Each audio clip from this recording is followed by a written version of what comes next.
This video is going to be a bit long, so please bear with me.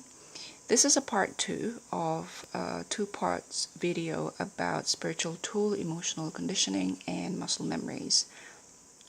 In part 1, I shared with you briefly a few forms of rosaries that I'm exploring for myself, which deviate a little bit from the usual Roman Catholic rosary beads, which often are heavily Mary oriented.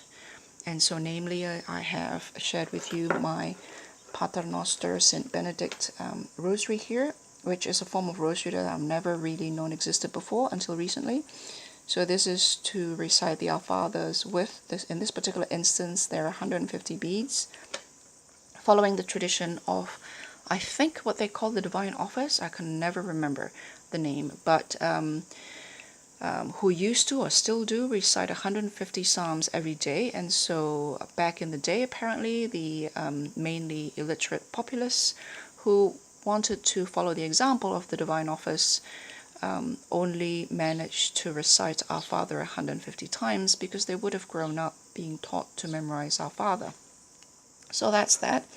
And of course, in the course of my research, I found trying to find a fresh way to approach prayer beads. I found the Anglican prayer beads here, which is the miniature and reproduction of one that was found in the Mary Rose, to a ship that sank in the 1500s.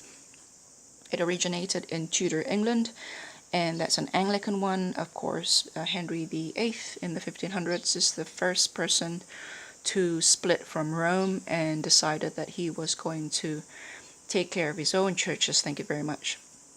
So I will let you view part 1 in your own time. I'll put a link up here as well as at the end of this video. So here in part 2, I would like to continue to talk about emotional conditioning and muscle memories in my experience of trying to adopt a spiritual tool. And before I carry on, I need to mention several caveats. The first one is that in my experience and lessons and conclusion, I heavily rely on experimenting and comparing my experiences with rosaries with mala beads, as you can see here. However, unfortunately, it isn't really an apple-and-apple comparison because with mala beads, I wasn't seeking a spiritual tool. I was seeking more of a psychological one, and so I meditate with them. I don't pray with them. The rosaries, on the other hand, are so ingrained in me mentally, emotionally, and intellectually, and not intellectually, but in the mind and in the heart, for a lack of a more scientific terms, as a sacred and spiritual tool that I can't shake that off. And I do not have enough motivation to try or to want to shake that off. And this is where I come to my next caveat, which is in my attempt to mine or to harvest the emotional conditioning which I experienced with my Catholic upbringing, I must mention that harvesting your emotional conditioning to progress your spiritual path is only valid if your emotional conditioning is a productive one. And in my case, it is. So if you are conditioned to think of the church or of the Catholic Church as very dysfunctional, as aversive emotionally, if you have an unproductive and maladaptive or even traumatic experiences with the Catholic Church or with any particular institutionalized religious upbringing or teachings, then naturally, for obvious reasons, trying to mine or harvest that experience doesn't make any sense. And so the third caveat is that when I talk about Christianity, I can only talk about it from what I've experienced, and namely, it is an experience very much centered around overseas student, international student Christian fellowship at university, consisting of a lot of young people from all over the world, a variety of different countries, very different denominations, ranging from Catholicism to various type of Protestant what do you call it? Methodists, Baptists, evangelicals, Anglicans, Presbyterians, Lutherans, you name it.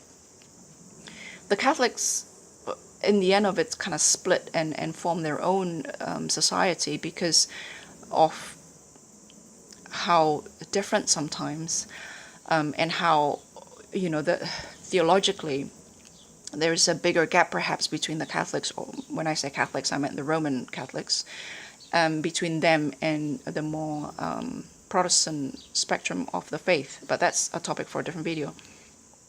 And also, so that's a very specific variables coming together. University students ranging from first year university to graduate to postgraduate, master's, PhD level, overseas students from a variety of different cultures all over the world, New Zealand in the 90s. So those are very specific combination of variables, and that is the Christianity that form the foundation of my understanding of Christianity. And I've mentioned many times that my spiritual path is highly eclectic, but is very Christian friendly, and a huge foundation of it was obtained in those years, right? So, what do I mean by emotional conditioning? Emotional conditioning is what is also known as classical conditioning. If you remember Pavlov's dog, where every time the dog hear a bell, it started salivating, because Pavlov have paired the bell ringing with meat or food of some kind. I will put a link down below about classical conditioning. And so if you have an upbringing that is attached to a traditional institutionalized religious exposure that is also intermingled with your cultural upbringing, a sense of identity, a sense of home, a sense of safety, a sense of family, a sense of community, a sense of protected, nurturing, that is currency to me. That is emotional currency. And I've had a chat with a Christian friend a long time ago. Sadly, I've lost touch with him. This is before Facebook, and when Yahoo email used to wipe all of your emails on your yahoo.com whatever email address if you do not check your email address for 3 weeks in a row. And at the time, I was traveling around, living in different countries, moving around constantly, and Wi-Fi is not a thing. So you have to be connected to the wall. It means you have to have a phone account. And when you are moving around, you don't necessarily have an account every time you plant yourself in a new country. And so you have to constantly visit the internet cafe. And one time or another, I didn't check for 3 weeks and they wiped. I have not forgiven them for that. But anyway, I digress. So this friend of mine who I lost touch with, who I would love to keep in touch again, he was in San Francisco the last time I talked to him many, many moons ago. He was talking about how the Catholics are very emotional in terms of their worship, in terms of their spirituality, and how emotions is not part of spirituality. And I argued against that. And that's when I realized that spirituality is not only feeling, thinking, and social and everything else. Spirituality composed, what is the spirit? How is the spirit different from the soul? How is it different from the mind? How is it different from the feeling? And I mean, we could go into that, but I won't, because, it's a whole other video there. But the point being that I believe that our spiritual expression, our spiritual practice, our spiritual work has various elements in it. Like all reality, it's multifaceted, and so spiritual reality is multifaceted as well. And I believe that our emotion is a little bit, it shouldn't be the main part of it, but it's an important part of it. And so what I found with experimenting with mala, and of course I wasn't aiming for a spiritual experience with these mala beads over here, what I found is that they're such a blank slate that I felt almost empty. And that emptiness is good if you're looking for a fresh start, for a blank slate. But I wasn't necessarily. I wanted to evolve, and I wanted to sprung off an emotional and spiritual foundation that I find security in. And so the spiritual tool, let me give you an example. Hold on. This is a case in point. you recall from maybe a couple of years ago or so, in 2016, I'll put some old videos either up here, click on that eye, and you'll see several cards which will take you to those videos. You can click on them at your convenience. You don't have to be afraid. If you click on it, it won't take you there. It'll just give you some cards which will take you there whenever you feel like going there. And I will also link the videos at the end of this video. If you recall from that video of mine, I tried to connect with this child Jesus of Prague here. So a case in point is, what I meant by that is that the fact that I couldn't connect with this particular figure here, as well as my failure to connect with the image of Our Lady of Guadalupe, again, I'll put a link up here, the eye in the sky here, or in the back of, at the end of this video. I've spoken about it at length where I couldn't connect with that image, and to me it shows quite obviously to me that those were issues of emotional connection. They are not issues of spiritual connection, because this is the child Jesus. I know who Jesus is, and Our Lady of Guadalupe is Our Lady. Our Lady of Guadalupe is Mother Mary, and I know who Mother Mary is to me. So those weren't the issue. The issue was lacking of emotional conditioning. I was not sufficiently conditioned emotionally. I do not have enough personal history with this particular figure here, not this particular depiction of Jesus as the child sort of king over here. I understand philosophically, intellectually, I get it. I get the child king sort of depiction here and the analogy here. But I couldn't connect to it because I didn't grow up with this idea, with this image. And I couldn't connect with Our Lady of Guadalupe, knowing all the things about Our Lady of Guadalupe and her apparition and the symbolism and the stories behind her and everything. I couldn't. With that, on the other hand, that image of Our Lady of Lourdes, Notre Dame de Lourdes over here, it's burned in my memory, in my soul, because I grew up with her. I remember going to her, kneeling in front of her statue. That I don't know where it is. That's another one that is part of my past that I would love to have back, but it's just, I don't know where it is. Made of what do you call those cast plaster that if you break an arm or a leg, yeah, made of that material. It's cream. She's robed in cream, sort of draped in cream, with this blue sashes down her front, and roses around her feet, and a rosary draped on one of her arms. And she looks so motherly, so nurturing, so comforting to my 5-year-old child, that I went to her because I lost a pair of scissors. I kneel in front of her and I prayed out loud, asking for her to help me find my scissors. I suspect my mother was trying to teach me a lesson at the time and heard me pray it, and probably it melted her heart. I don't know, but suddenly the scissors were found. And I've had such innocent, beautiful memories of her until I hit teenage years, as these things are, or as these things often unfold, right? You hit teenage years and your whole world turned upside down. I didn't lose connection with her as much as my focus was elsewhere, of course.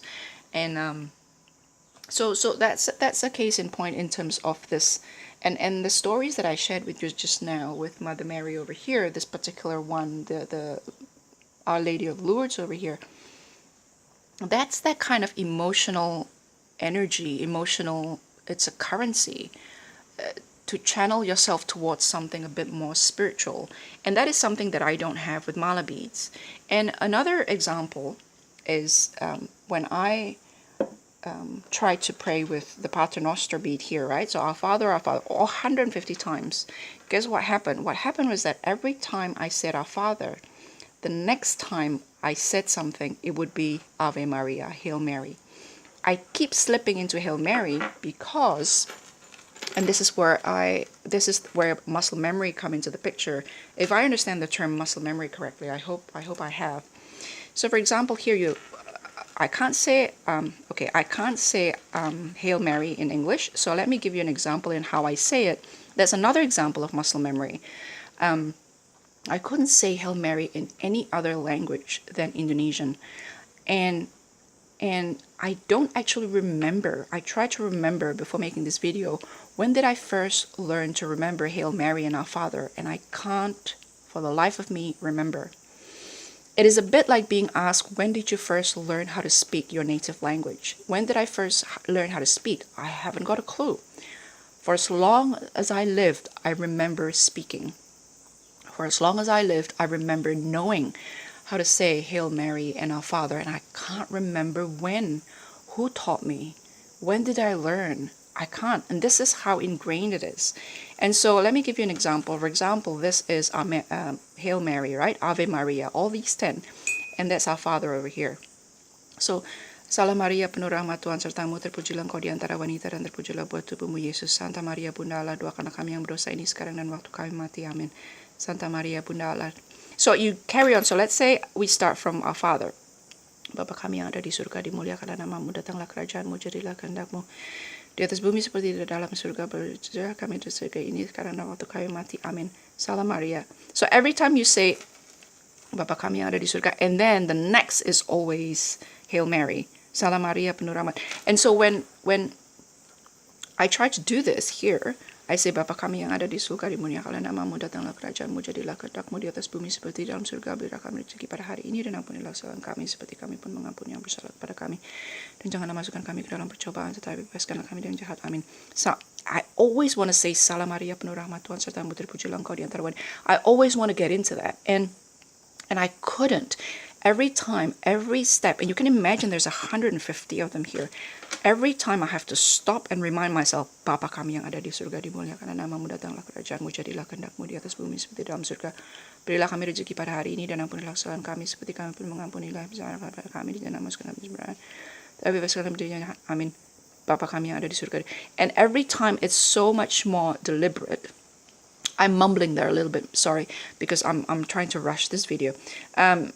And that really put a stop to the flow. So I found that quite fascinating, because that, for whatever reason, I didn't expect that.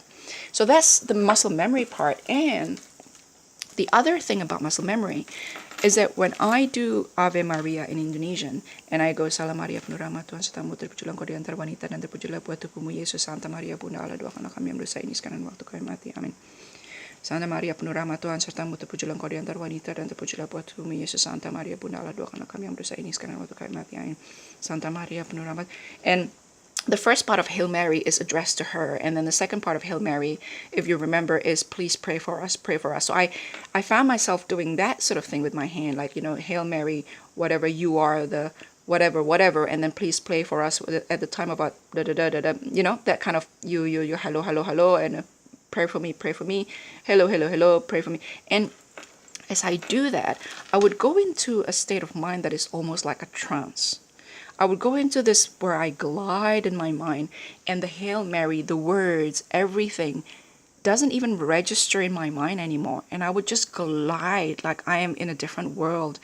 And in that silence, in that suspension of body, of mind, of spirit, of emotions, of consciousness, the pathway to the divine or to something else is presented to me. So in a way that I couldn't do with these ones, because these mala, again, this is not an apple and apple comparison. I understand that, because I am simply using with these malas, I breathe, and again, I've made a video about this, and if I still have it, I can't remember if I've deleted it, I'll put it up here or at the end of this video. And you breathe in and breathe out, and breathe in and breathe out. That's what I did. And very soon, very quickly after that, I realized that I could do that with anything. It doesn't have to be mala beads. So that mala beads become redundant to me, because I could do that with anything. If all I need is breathe in and breathe out, I can even use this. This is a necklace that my mom and her husband bought for me in one of their trips, because they saw that I have crystals around the house, and this isn't quite my style, but so I keep this just to keep their, you know, their heart's energy with me, because it's a gift from them, because when they saw this they were thinking of me. But arguably I could use this. It's not, of course, this is not very comfortable. You can't really feel with your hand, but I actually did try use a necklace of mine, and I basically just count, and I breathe in and breathe out, and as soon as I reach the end of that necklace where there is a clasp, I stopped. So now I can't speak for those of you who have managed to connect with mala beads spiritually. So again, this is just my story. I am not trying to teach or proclaim any universal truth, just how I've experienced things, and hopefully this might be useful to some of you who are finding yourselves in a similar position to me. The other thing about mala beads is that this is a very serious, this is a Buddhist one. The one that I showed you in part 1 is a Nichiren Buddhist jutsu beads, where you don't actually count the beads, but the beads represent very important things which reflect the teaching of Nichiren Buddhism. Here you have 108. This is the guru bead, or the teacher bead, the head bead over here, and this is 108. And with every 108, you pull this counter bead here. There's 10 of them. 100, 1, the second 100, the third 100, the fourth 100, fifth, sixth, 7, 8, 9, 10. So there's 1,000 recitation for that. There's another recitation here. For every 1,000 here, you pull 1 here. So that's 1,000, 1, 2, 3,000, 4, 5, 6, 7, 8, 9, 10. So that's 10,000. So this is counted, this is created to count 10,000 recitation, 10,000. So you can see it's heavily on the counting here. And if this is heavy on the counting, almost as a mean to a larger end, which is a contemplation of the mysteries, and I do not know how to do that because I've never really learned how to do the rosaries properly. Here the counting is almost an end in itself, if I understand that correctly. Now, I'm not a Buddhist, and as I said, there are a variety of different kind of Buddhism, you know, and so I only know the most basic of them. So if the jutsu bead from Nichiren Buddhism doesn't count, this one counts everything, and 10,000 is the aim, and that connects to a whole other philosophy that I do not know enough to speak about here. And these ones here,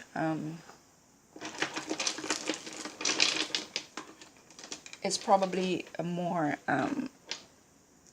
like modern ones, like these ones. Basically just 108 strict, and that's it. And with either, it doesn't even have a guru bead here, it's just like a partition there, and that's it. And I had a lot of trouble transporting these mala beads into the sacred. And first of all, because of course my aim wasn't spiritual, so there is that. So I did say that at the beginning of this video. But also in this case, though, within the context of a current discussion, what I found is that the lack of personal conditioning, the lack of emotional conditioning and personal history, not in terms of just me and the item, but me and the item and my community, my family, my society, my friends, my past, my childhood, my university days, my, you know, all that was a stumbling block for me, because I am seeking to capitalize on an productive emotional conditioning from because I have that to compare it with. So in the context where you want to start anew and you want a blank slate, I think something completely and altogether different from your spiritual upbringing might indeed be what the doctors ordered, so to speak, the doctor's order. In my case, though, because I did seek from the very beginning to capitalize on the beautiful feeling that I have growing up as a Catholic girl, even though theology-wise, in terms of teachings and principles, I can't claim to be a Catholic anymore. This wasn't working, and so I didn't chant mantra. See, the thing is, if I chant the mantra like Nam-myoho Renge Kyo, Nam-myoho Renge Kyo, Nam-myoho Renge Kyo, Nam-myoho Renge, and I did that with a group of people for 2 months, it also sent me to the same state as I did when I say the Rosary. Salam Maria penuh rahmat Tuhan sertamu, terpujilah engkau di antara wanita dan terpujilah buah tubuh Yesus. Santa Maria Bunda Allah, doakanlah kami yang berdosa ini sekarang dan waktu kami mati. Amin. Santa Maria penuh rahmat Tuhan sertamu, terpujilah engkau di antara wanita dan terpujilah buah tubuh Yesus. Santa Maria Bunda Allah, doakanlah kami yang berdosa ini sekarang dan waktu kami mati. Amin. And it has the same effect in the brain as Nam-myoho Renge Kyo, Nam-myoho Renge Kyo, Nam-myoho Renge Kyo, Nam-myoho. And it's so, which is why I then stick to this and the Juzu bead. However, the Juzu bead represents a whole variety of philosophy which I find hard to connect to because of the friendly nature that I have with my spiritual upbringing. Even though my grandparents on my mother's side, my maternal grandparents were Buddhist Taoists, it's very, very different from the kind of Nichiren Buddhism. I will show you when it's not necessarily a part 3, but I'll show you my rosary collection and then my mala beads collection, and I will go through the Juzu beads, the Nichiren Buddhism prayer beads, to show you what they represent in terms of the teaching of Nichiren Buddhism. And that particular teaching, even though I like the chanting aspect of it in terms of the mind, because it brought me to that space of floating, I don't know what to call it, that floating space where you can connect to something higher than yourself, something bigger than yourself. The symbolism around the Juzu bead I can't connect with. So then here I am back with the rosaries. And so, for Mary-oriented, not so Mary, but Our Father-oriented, and then that one there, I think is also Our Father-oriented because it's an Anglican rosary there. But given that I haven't got a clue how to operate or how to use that traditionally, it became quite a good, this one here, become quite a good blank page for me. One which doesn't discard the emotional capital in the spiritual in the spiritual expression and spiritual exercises that I'm trying to do. So I'm not quite sure if that is clear or whether I'm making any sense. If not, please put a question down below and I will be sure to make another video to address any of your questions or any of your comments or any of your thoughts. I'm not quite sure if I've left anything. I don't think I have. And this is almost half an hour, and I've tried several times to make this video shorter, and I can't, because this topic, muscle memory and emotional conditioning, especially emotional conditioning, is highly contextual, and I found it important for you to understand where I'm coming from in terms of my background, in terms of my spiritual, traditionally my religious upbringing, which is quite liberal, quite progressive, quite casual, but nevertheless provided this bedrock of emotional capital that I found so very valuable in spiritual exercises and in spiritual expressions.